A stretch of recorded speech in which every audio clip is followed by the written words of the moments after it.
element in what has become known as GamerGate, an online culture war.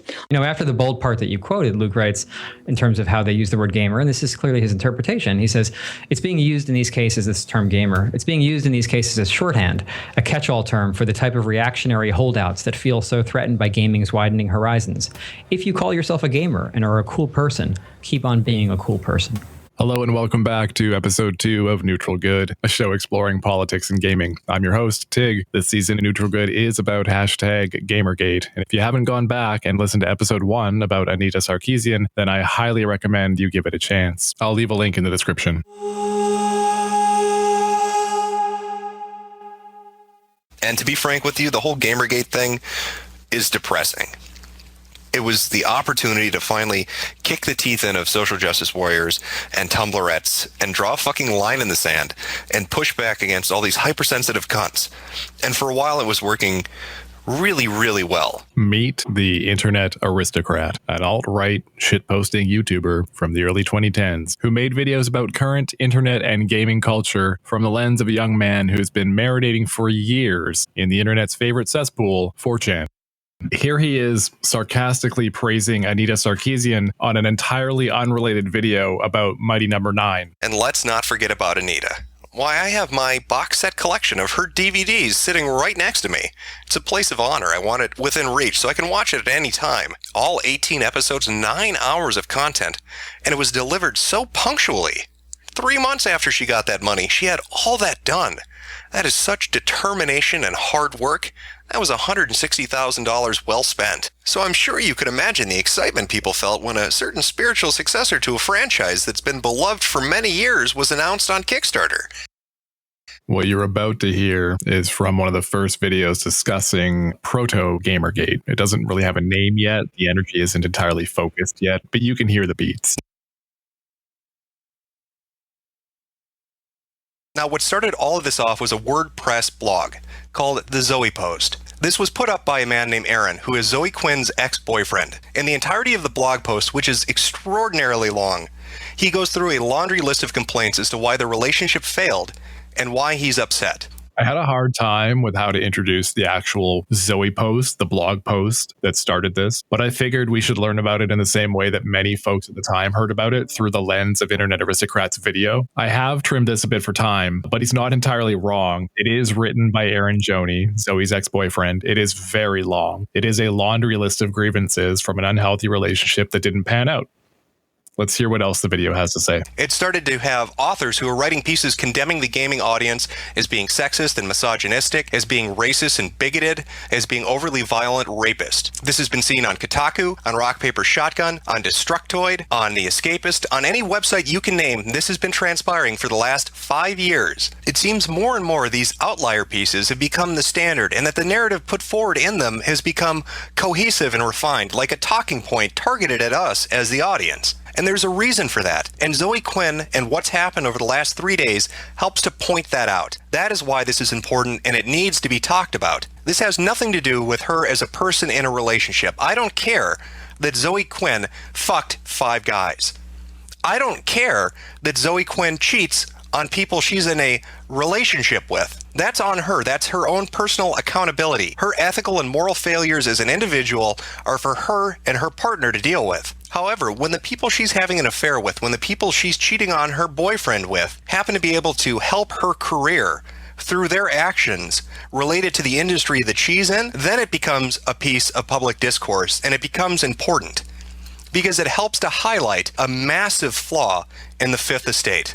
This almost sounds noble. It's misguided, but you can understand that on the surface, this guy wants to shine a light on an ethical failing in games journalism. He specifically says it's not about Zoe Quinn as a person, it's about ethics.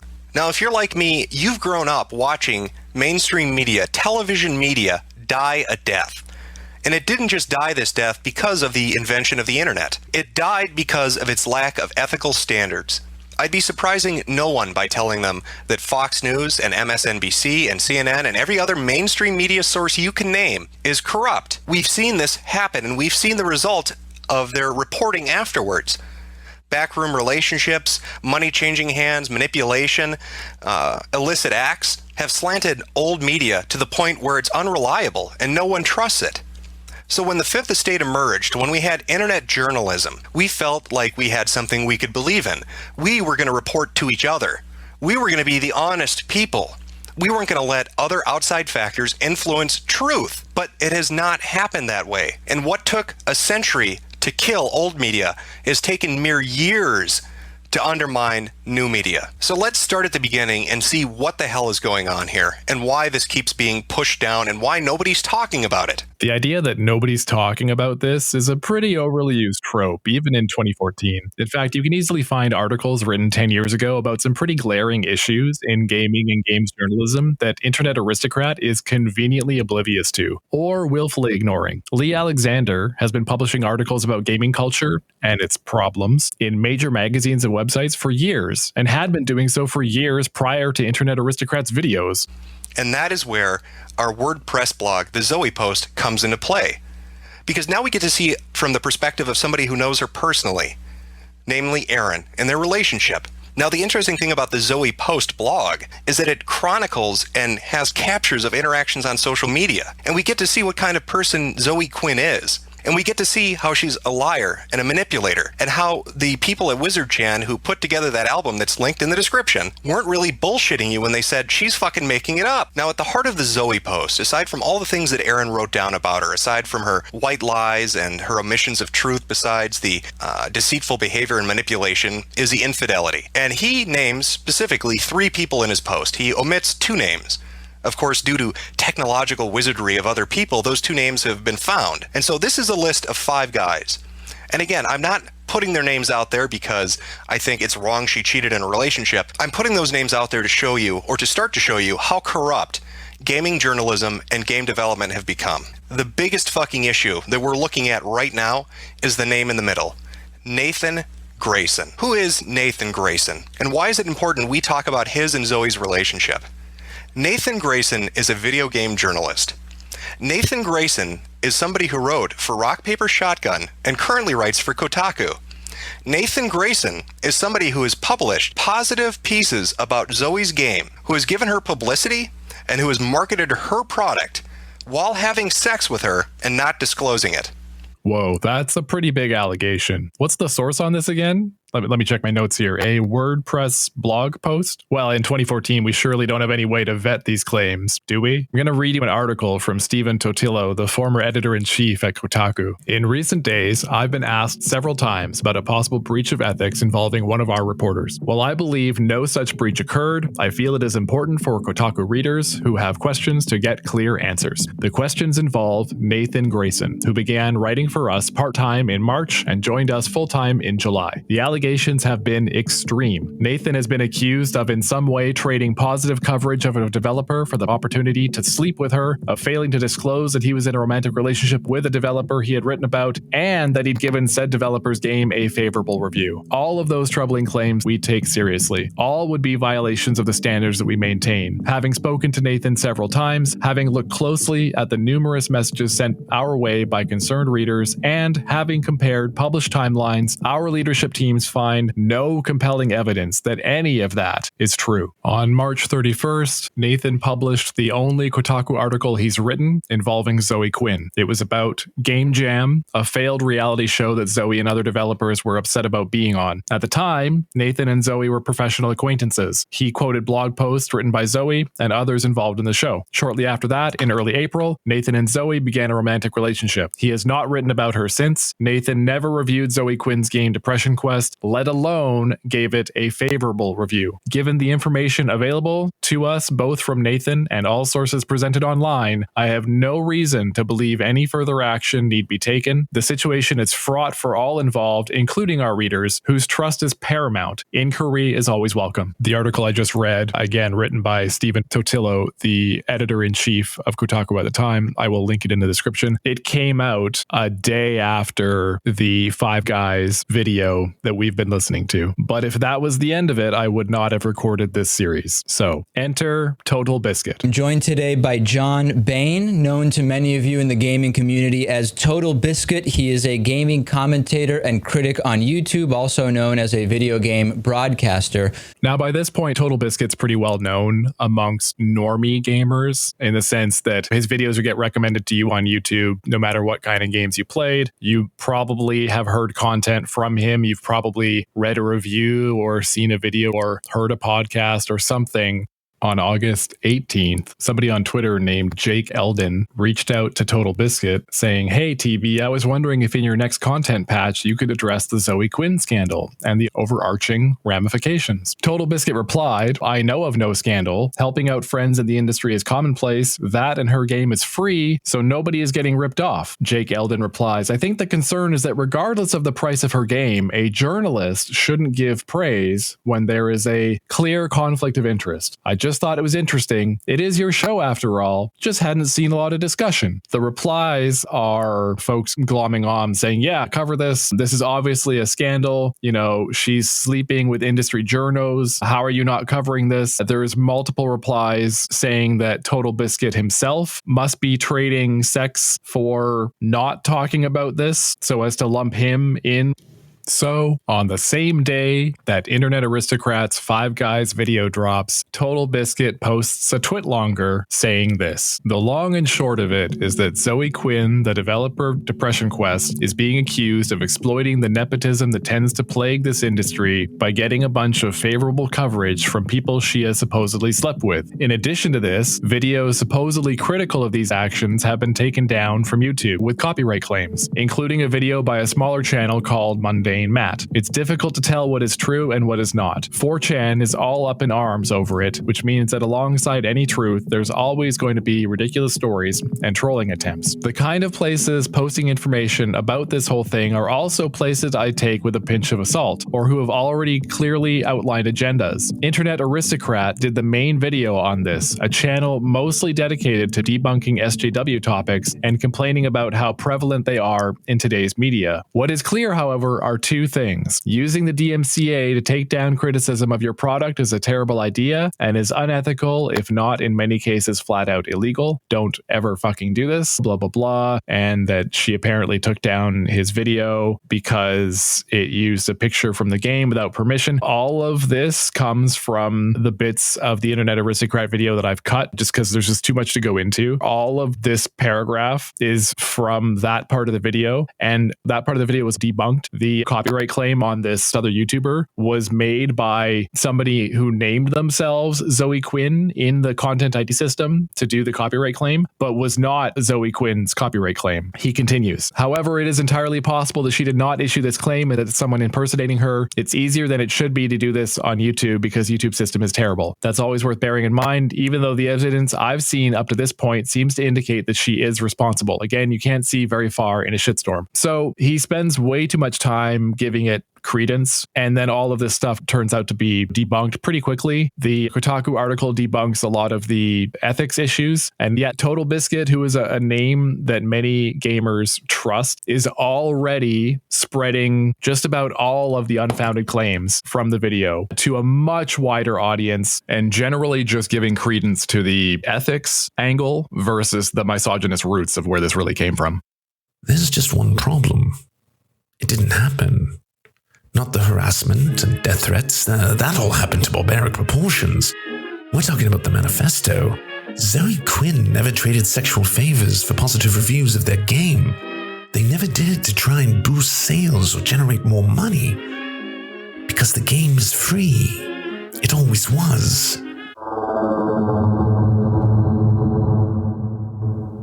Here is David Pakman interviewing TotalBiscuit about quote-unquote ethics in gaming journalism. I'll link the full interview in the description. If we want to address or have a real conversation about whether one side or the other has elements of sexism, for example, we can't even really have that conversation, I find, or I've been unable to, because very quickly the individual I'm speaking to will say, if you've seen what appears to be sexism from our side, those weren't really people that are on our side. it's the real problem with a leaderless hashtag movement that has zero entry requirements, doesn't it? And it's also a problem on the other side because those have claimed it is anti-Gamergate.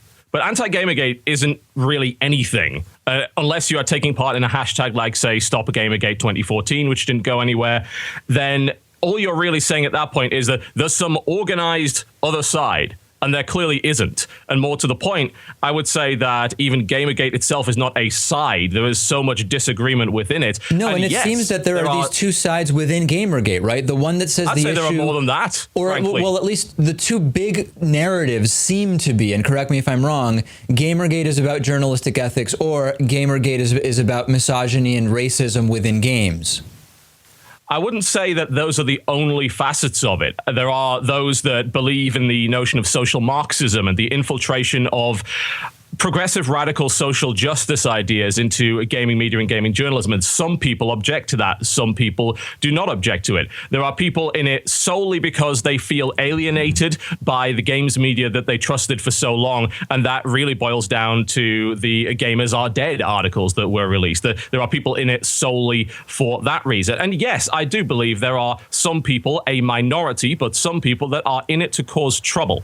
Now, whether or not they are trolls, whether or not they are actual misogynists that really believe that the presence of women in this industry is somehow a threat, it's very hard to quantify that. I think the only way to get past it is to focus on those that wish to discuss constructive issues and wish to make this industry better and freeze out those that do not. Yesterday, I interviewed the editor-in-chief of Kotaku, Stephen Totilo. We had a 2-hour conversation on various allegations that had been leveled towards his publication. I asked him to answer those questions.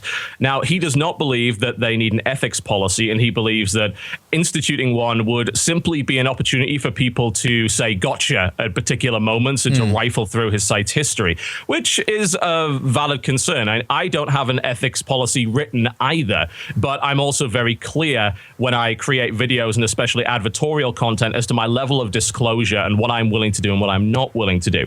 The Escapist has an ethics policy and revised it recently. Polygon has an ethics policy and revised it recently. Right.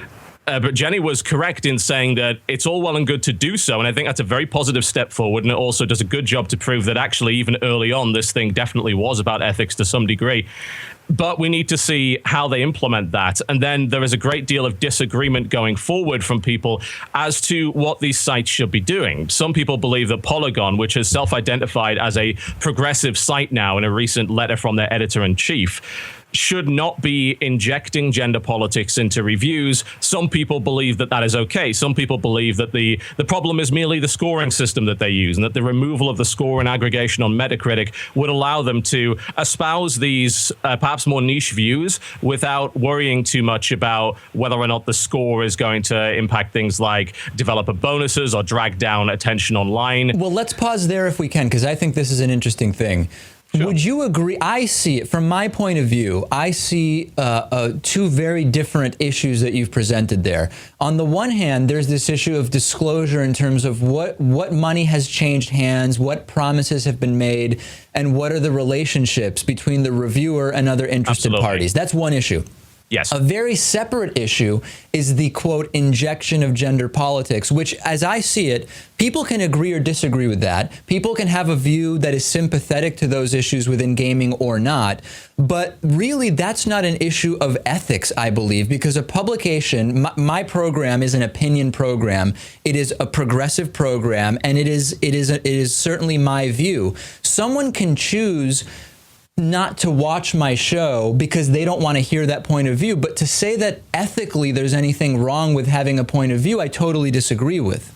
Yes, I disagree with that in principle as well. I think it's perhaps a little more complicated than merely saying we don't want gender politics or political injection of any description in games reviews, because many do view that discussion as irrelevant, and they really just want to know, is the game any good? Because for the past 20 to 30 years, games reviews have strictly been buyer's guides. And they've been that's designed... exactly my point, though, John, which is maybe then that would just not be the right publication for some gamers to get their information from, and there wouldn't be any ethical claim there as long as there's disclosure with regard to payment, right? So two things I want to address here. One is that TotalBiscuit is still perpetuating the idea that GamerGate itself is not organized. In another episode, I will be able to drop a lot more information about the 4chan side of this and the fact that while he's recording these videos, there's an IRC channel dedicated to trying to get Zoe Quinn to unalive herself. So that's one piece. The other is that in the replies, he is still running interference for GamerGate as an ethics issue. And here is Aardvark88 calling out TotalBiscuit's arguments in this interview. Aardvark88 says, David is absolutely correct on a publication's political agenda having absolutely nothing to do with ethics. TB, TotalBiscuit, is trying to imply that aggregate review sites somehow impact upon this because publishers/developers idiotically have tied bonuses to scores. It doesn't. That's the nature of reviews. They're subjective to the publication, and each reviewer has its own definition of what constitutes a good game, whether it's gameplay, graphics, story, or whatever. The issue about journalists receiving monetary incentives to positively review and publicize video games is a legitimate issue. It's just a shame that TB and so many others feel the need to latch onto the GamerGate movement in order to have this discussion, because it's entirely separate to what GamerGate started as, a jilted ex-lover making false claims about his ex-girlfriend and trying to humiliate her online, and it's actually harming the ability for their voices to be heard. TotalBiscuit replies,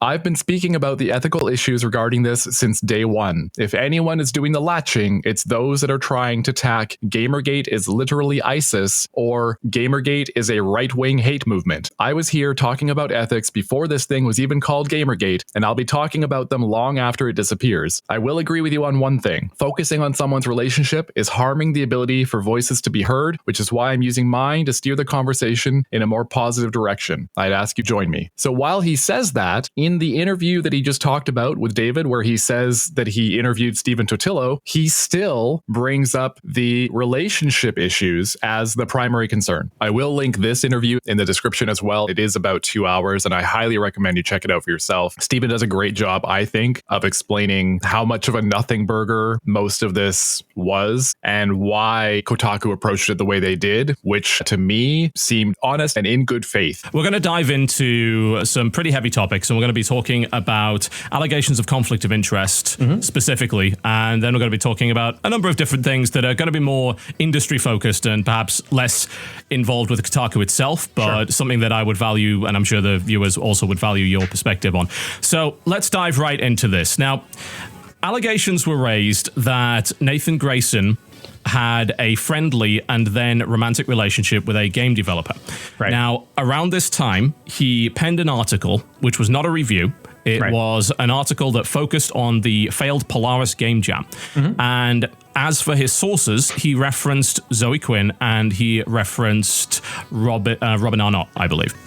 And there was no disclosure of any description as to whether or not the writer of this article had any relationship with either of these people. And it was later revealed that there was a relationship that occurred, and that it was chronologically extremely close to the article. And some people, including myself, have made the allegation that it is highly unlikely that Nathan Grayson was not friends with said source prior to them beginning this romantic relationship, because it doesn't really work that way. And as a result, this should have been a case where either this article was disclosed due to his relationship with the sources involved, or that he had recused himself entirely and that somebody else should have written the article. Now, I'd like to hear your response specifically to that particular incident. Right. Well, obviously, I think the work that we've done on the site and the statements and comments that I've made on the site show that I took it seriously from the get-go. When this thing wasn't even called GamerGate, it was really just about a post about Zoe Quinn and a very personal post about Zoe Quinn that was leading to a lot of harassment of her. There was nevertheless questions. Did Nathan Grayson, a Kotaku reporter, was he in a relationship? Was he dating Zoe Quinn at the time that he was writing about her? And did he not mention that? And wouldn't that be a problem? And I thought, yeah, that's certainly something we should look into, and we should be able to answer that question. And I would be troubled if he was dating somebody and not telling the readers and yet going ahead and writing an article. At the time, it was clouded in other issues of did he review the game, which, as you already pointed out, he didn't. And so within days of me seeing this, frankly, while I was on vacation, I still said, "Look, this is important. I need to do something about this. I'm not going to wait until I come back from vacation." So I put up a post on Kotaku to address this head on and to let people know where things stood. And my priority was to make sure that there was no clear impropriety that had occurred, that the worst of what was being said either happened or didn't happen, and we'd come clean about it either way.